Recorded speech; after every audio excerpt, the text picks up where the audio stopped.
हरियाणा के मुख्यमंत्री नायब सिंह सैनी ने हरियाणा विधानसभा की ओर से प्रकाशित पत्रिका सदन संदेश का विमोचन किया। मुख्यमंत्री ने इसे विधानसभा की ओर से जनसंचार की दिशा में एक महत्वपूर्ण पहल बताते हुए कहा कि ये केवल पत्रिका का विमोचन नहीं, बल्कि नई सोच, नई दिशा और नए संकल्प का शुभारंभ है। हरियाणा विधानसभा की ओर से प्रकाशित पत्रिका सदन संदेश का विमोचन विधानसभा परिसर में किया गया। हरियाणा के सीएम नायब सिंह सैनी ने बतौर मुख्य अतिथि कार्यक्रम में शिरकत की।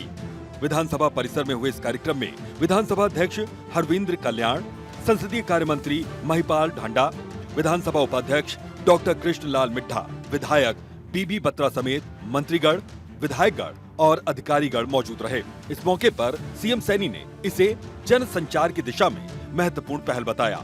सीएम सैनी ने प्रकाशन से जुड़े सभी अधिकारियों और कर्मचारियों को इस मौके पर बधाई भी दी। उन्होंने कहा कि पत्रिका के जरिए नागरिकों को कई महत्वपूर्ण जानकारी मिलनी अब आसान होगी।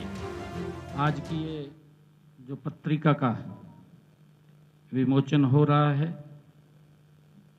ये हम सब के लिए बड़े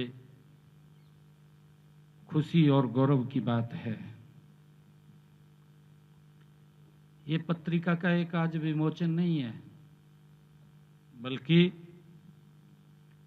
नई सोच, नई दिशा और नए संकल्प का आज ये शुभारंभ हो रहा है। मुख्यमंत्री नायब सिंह सैनी ने कहा कि इस पत्रिका का उद्देश्य सदस्यों और पाठकों को जरूरी और उपयोगी जानकारी देना और विचारों की अभिव्यक्ति का मंच प्रदान करना है।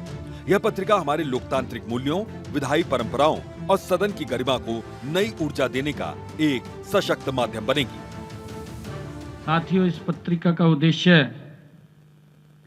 हमारे माननीय सदस्यों और पाठकों को ये उपयोगी जानकारी देना और विचारों की अभिव्यक्ति का मंच ये प्रदान करना है,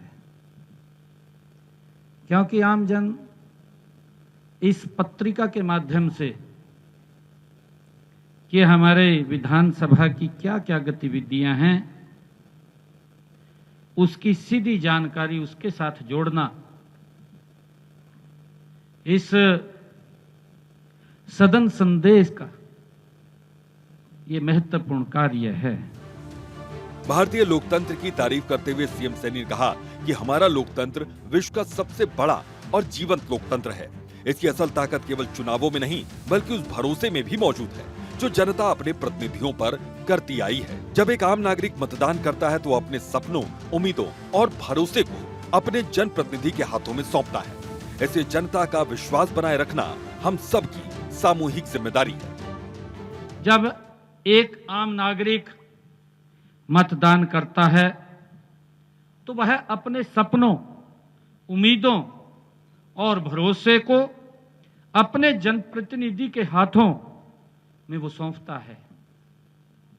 साथियों, इसीलिए जनता का विश्वास बनाए रखना हम सब की सामूहिक जिम्मेवारी है। सीएम सैनी ने इस मौके पर यह भी कहा कि किसी भी लोकतंत्र की मजबूती उसकी संवाद संस्कृति पर निर्भर करती है। मतभेद लोकतंत्र का स्वाभाविक और आवश्यक हिस्सा है, लेकिन सरकार और विपक्ष दोनों का समान दायित्व है कि वो जनहित को सर्वोपरि रखें और विचार विमर्श की उस परंपरा को आगे बढ़ाएं जो हमारी विधानसभा की पहचान है। उन्होंने कहा, विधानसभा और समितियों की बैठकें, विधेयकों का अध्ययन, नीतियों का विश्लेषण, ये सभी विधायी कार्य जनप्रतिनिधियों की निष्ठा को दिखाते हैं। आज शोध आधारित विधायी कार्यों की जरूरत पहले से बढ़ गई है। पत्रिका सदन संदेश के जरिए सभी जानकारी मिलना अब आसान होगी। प्रधानमंत्री नरेंद्र मोदी ने वर्ष 2047 तक विकसित भारत का लक्ष्य रखा है। इस लक्ष्य की सिद्धि तभी संभव है जब जनप्रतिनिधि अपनी भूमिका को गंभीरता से निभाएं, नीतियों को समझें और विकास की गति को तेज करने के लिए ठोस समाधान दें। हमारे देश के यशस्वी प्रधानमंत्री आदरणीय नरेंद्र मोदी जी ने जो विकसित भारत का 2047 का वो संकल्प लिया है, इस लक्ष्य की सिद्धि तभी संभव है जब हमारे जनप्रतिनिधि अपनी भूमिका को गंभीरता से निभाएं, नीतियों को समझें और विकास की गति को तेज करने के लिए ठोस समाधान दें।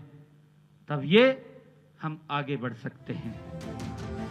हरियाणा के सीएम नायब सिंह सैनी ने कहा कि प्रधानमंत्री नरेंद्र मोदी का संकल्प एक देश एक विधायिका के संदेश को आगे बढ़ाने का है, ताकि देश भर की सभी विधानसभाएं और विधानमंडल एक साझा मंच पर सार्थक चर्चाएं कर सकें और प्रभावी फैसला ले सकें। उन्होंने कहा कि जब तक आमजन और स्थानीय संस्थाएं विधायी व्यवस्था के प्रति जागरूक नहीं होंगी, तब तक ये संस्थाएं पूरी तरह से मजबूत नहीं हो सकती।